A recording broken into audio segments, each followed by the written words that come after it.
Na turudi humu nchini tuangazie ya usalama ambapo familia moja katika eneo la Kiritiri, eneo bunge la Mbeere Kusini, kaunti ya Embu, inaomboleza kifo cha binti wao mwenye umri wa miaka 27 aliyeaga dunia baada ya kumwagiliwa kile kinachodaiwa kuwa asidi.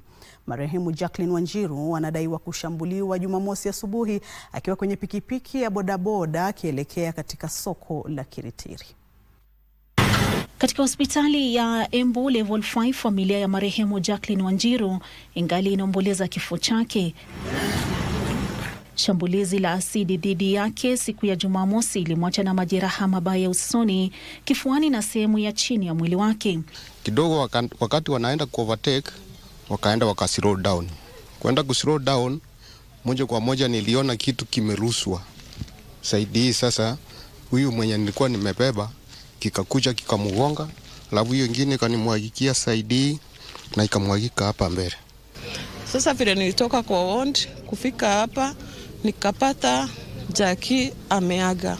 Jackie sijaisikia akiwa na mambo mabaya. Familia hiyo inatoa wito wa kufanywa kwa uchunguzi wa haraka wakitaka haki kwa marehemu Jacqueline. Wafuatilia hii case juu inaniuma sana. Ni mtoto nimelea, nimesomeza.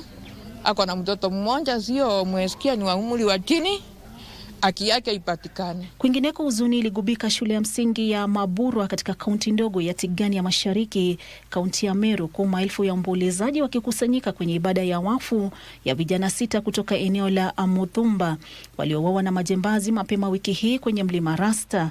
Baadhi ya viongozi wa kisiasa wakiongozwa na naibu kiongozi wa chama cha DCP Cleopas Malala na aliyekuwa seneta wa kaunti ya Meru Mithika Lenturi wameshtumu hali ya usalama inayoendelea kudorora katika eneo hilo, wakitoa wito kwa serikali kuchukua hatua za dharura dhidi ya kuongezeka kwa visa vya ujambazi katika eneo hilo. Kabla ufanye transfer yoyote, ni lazima ufanye kitu inaitwa public participation. Viongozi, hawezi leta kiongozi ambaye wananchi wapo wamtaki. Hata ukisema unajenga barabara ama unajenga hospitali, sijui hospitali sitaendwa na nani wakati watu wamekufa. Ng'ombe zetu zinaibiwa na badala ya serikali kufuata hizo ng'ombe, vijana wetu wanakuwa exposed wakifuata hizi ng'ombe zetu.